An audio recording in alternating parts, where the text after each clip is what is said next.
What's up, guys? So really here again for another reaction video. Um, Reckless Ben dropped something, so I really want to watch this. I just found out about him, and I realized that he's been out for a while, and I'm kind of sad that I didn't know about him sooner. However, I am happy that there's a lot of stuff that I can watch that he has put out, like from the past, so I have things to get caught up on.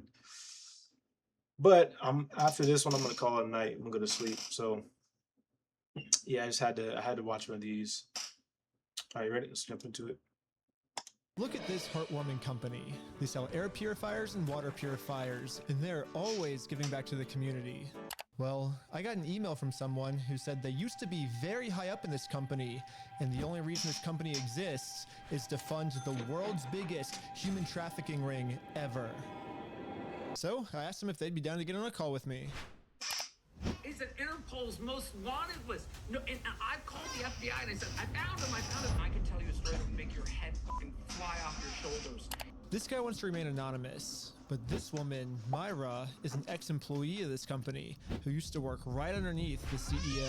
I'm Peter Spiegel. I'm the founder and chief executive officer of Ideal Living in Los Angeles, California. Yeah, the company is called Ideal Living and is located about 30 minutes away from Los Angeles.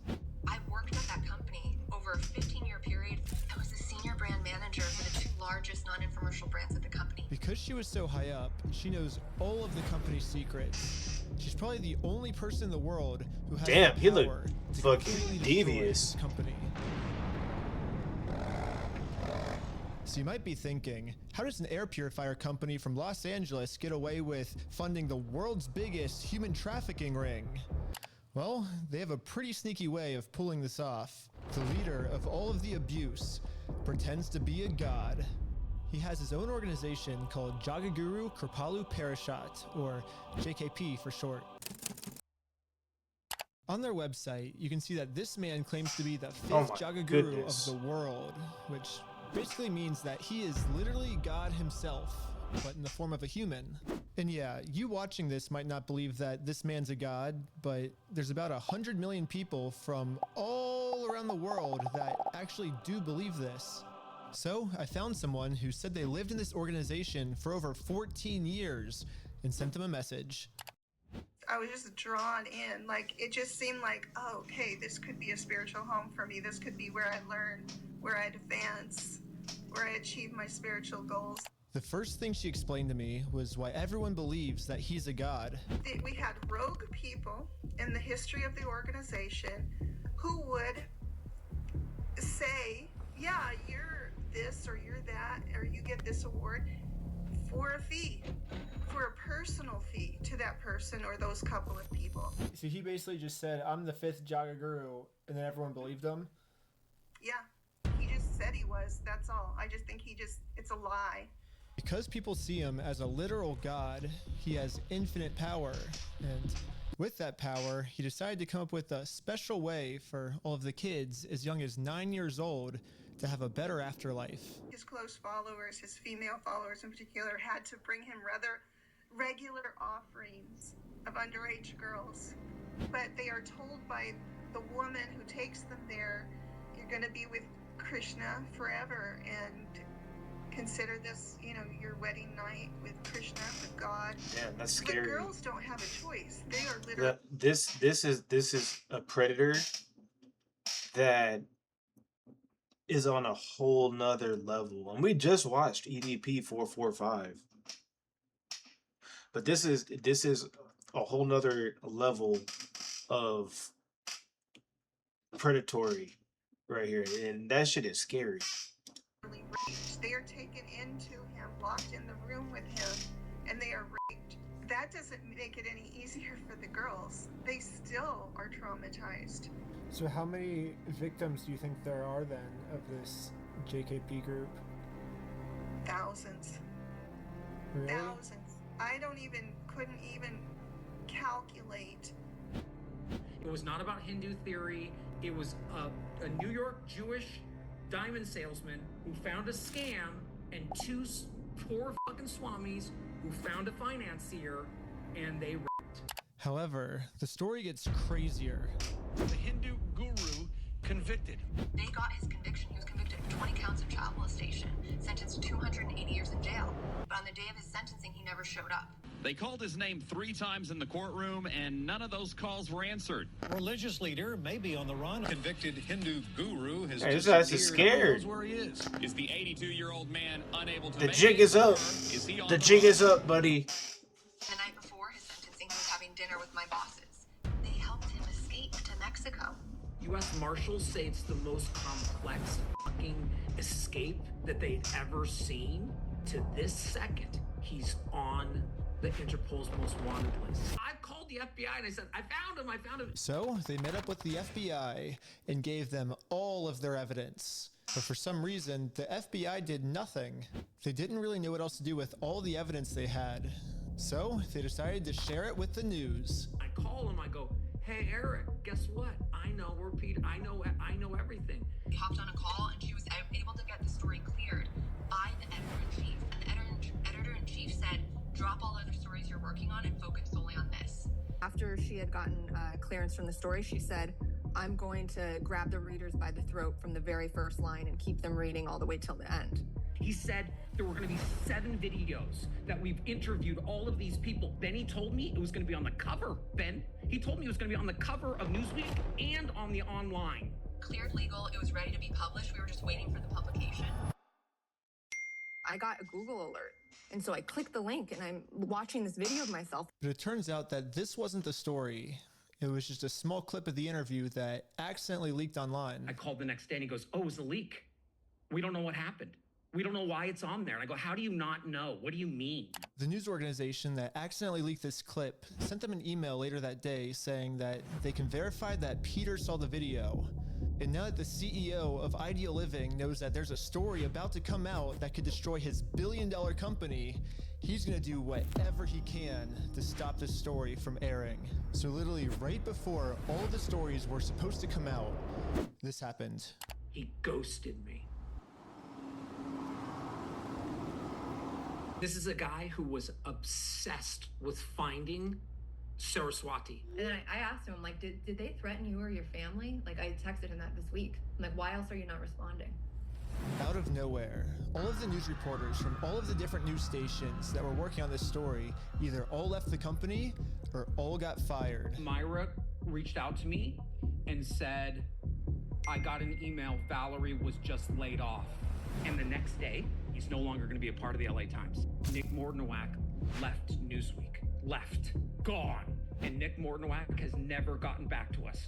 Same as Eric Dexheimer, same as Meg James, same as Amy Kaufman. They've all ghosted us. I don't know what it is, but I'm telling you, the biggest media cover-up. No major organization wants to cover this because it will kill it will blow up everything. But this is when they saw on Instagram that one of the top editors that dropped this story was doing a press conference, and it was only about an hour away from their house. I said, Myra, let's get in the fucking car. We get in the car, we drive down to Disneyland. I go into the investigative reporting thing. There are 350 people in there. I'm walking around. I have no badge, no anything. And he looks around and goes, I'm looking for a new project if anyone has one. I go, and I raise my hand like that. I have a story to tell. I found a child sex cult, and I know people in this room have killed it. I ever worked for a company responsible for a child sex cult. They were killed 2 days ago.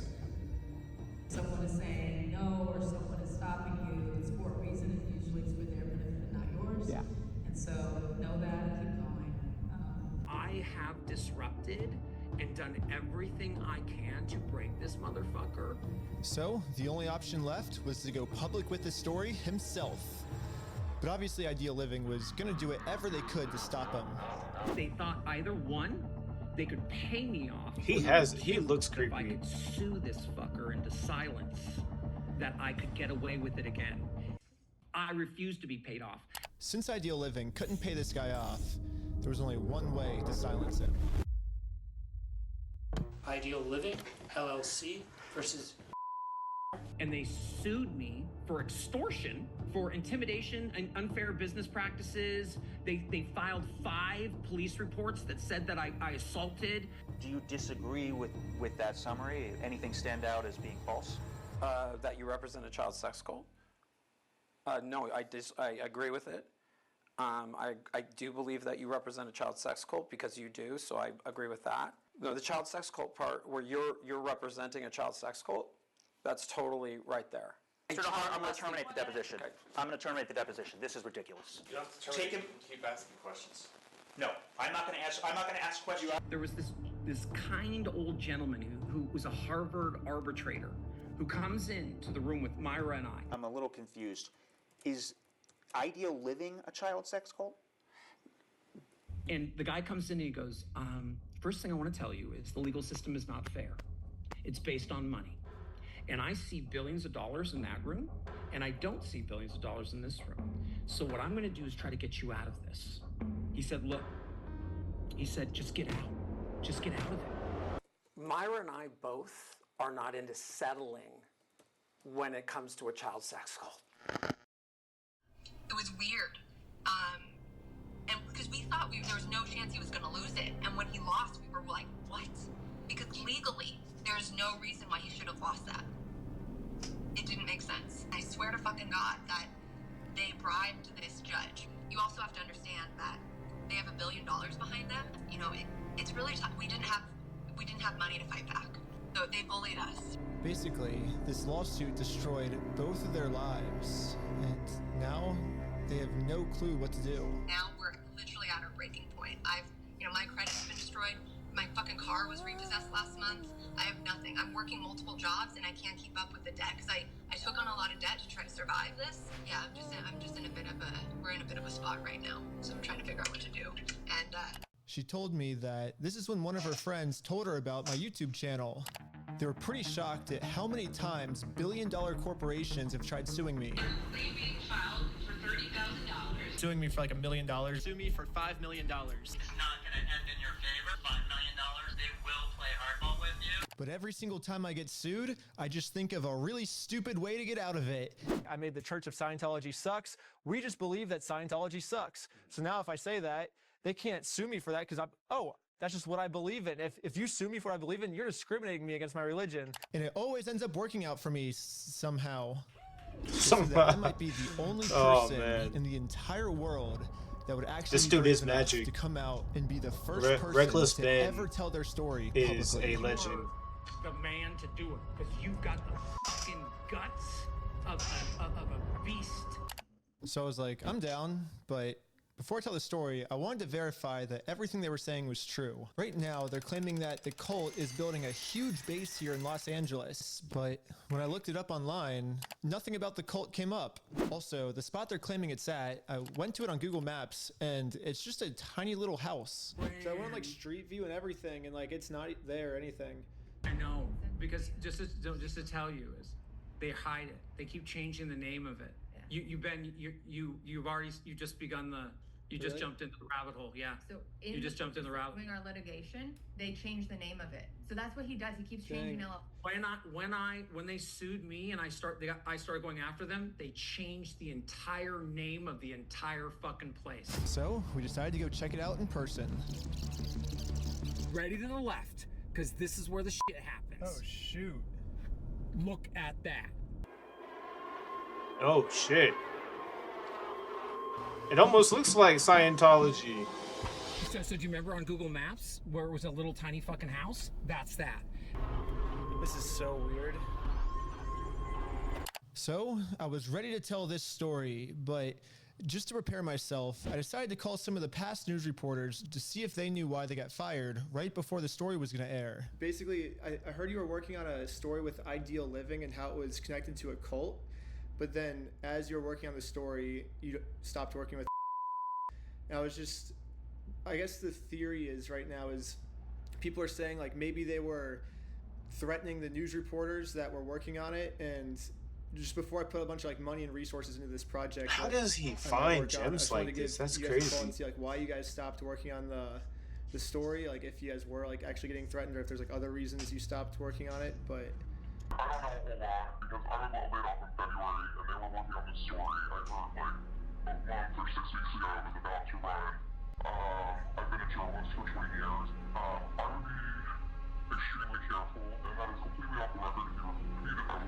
I knew that if I wanted to tell this story, I had to protect myself. So I spent the rest of the day making sure that every single claim Myra and made were supported by undeniable evidence, which is what I'm printing out right now. This is all the evidence. Whoa, this is a sick time lapse.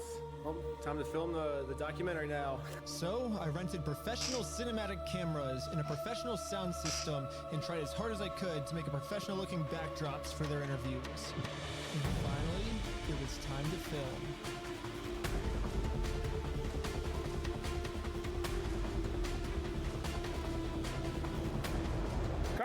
Yeah! Fucking Yeah! Yeah! Well, that's a wrap. But the documentary wasn't finished yet. To hear the full story, I was gonna have to get Peter's side. Can I get a burrito? Thank you. Hello, I got a DoorDash for Peter Spiegel. Is this the drop off at the second floor? Man, this dude is smart.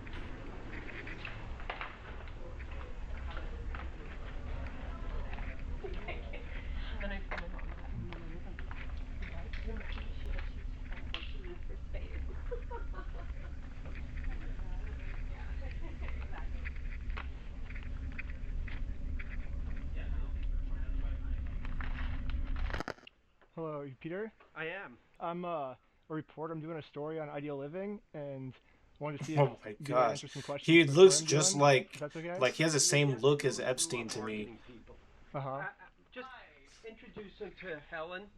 Hello. Can I help you? I'm Peter's assistant. I think he'd probably want to share his side because there's like some allegations on him that I don't know if they're true or not. I'd hope they're not true, but I just want to share his side so that way it doesn't like make him look like the bad guy. You know what I mean? Yeah. Basically, the biggest question I guess is they're saying he's like funding the world's biggest human trafficking ring. I think. So, like if that isn't true, you know, like I think it would kind be of very a beneficial nervous for him laugh. to That's say what it that, looked you know, like to otherwise me. the documentary's gonna come out saying that he's funding the world's biggest human trafficking ring. So, I think it would be like, you know, I think it's something he would probably want to talk about, you know. And also make sure that that's multi-sourced, like. Yeah, that's, I'm coming straight to the source, you know. So yeah. Yeah. Please email me. Send me the information, and then we can go from there. Is that? Okay. What time do you, if you're his assistant, do you happen to know the next time he might be free, or maybe like the end of the day today? You think? Yeah. Shoot me an email. We can go, and then we can. Okay. Have a conversation there. Sweet. Well, I'll talk to you later today, and hopefully, and All right. yeah. Thanks so much. You're welcome. Thank you. I waited all day. Probably didn't They get never back to got him. back to me. Yep. So I guess I have to try again. Can I get a burrito?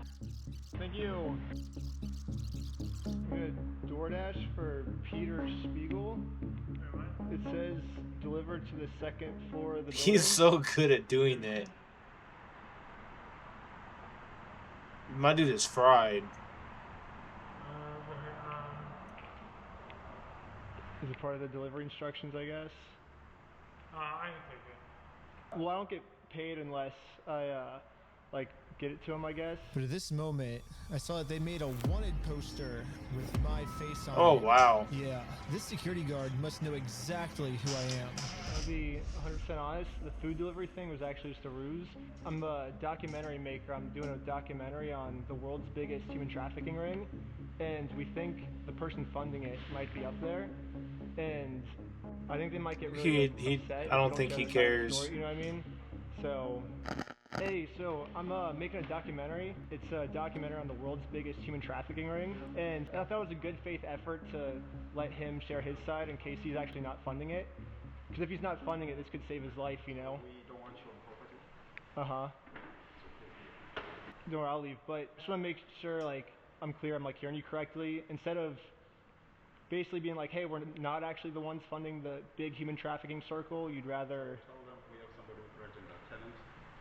Threaten? Well, I'm not threatened, no. I can only think of one more place where Peter might be.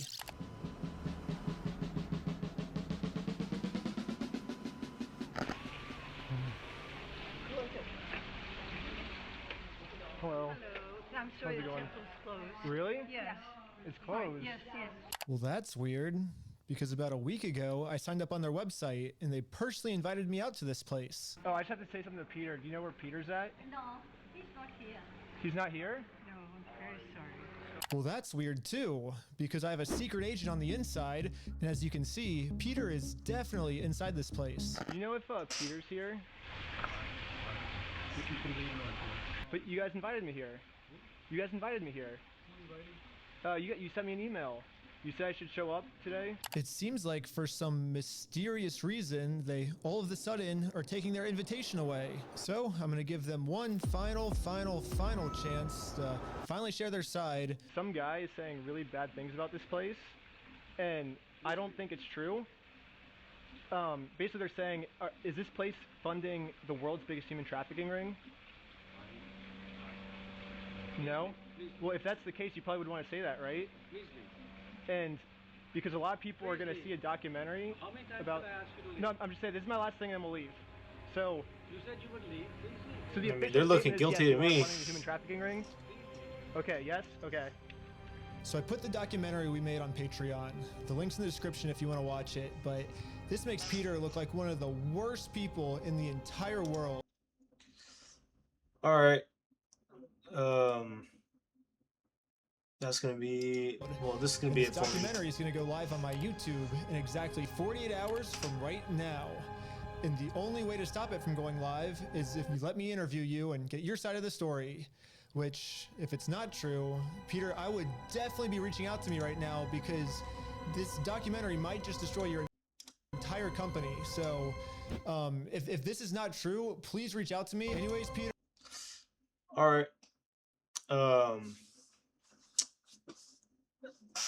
Reckless Ben is a legend, and he knows how to make some pretty good darn content. I'll be looking forward to watching more of these if these end up coming back out, because I'm pretty positive that Peter isn't going to respond to him. So, all right, it's about time for me to go to bed. Hope y'all enjoyed. Later.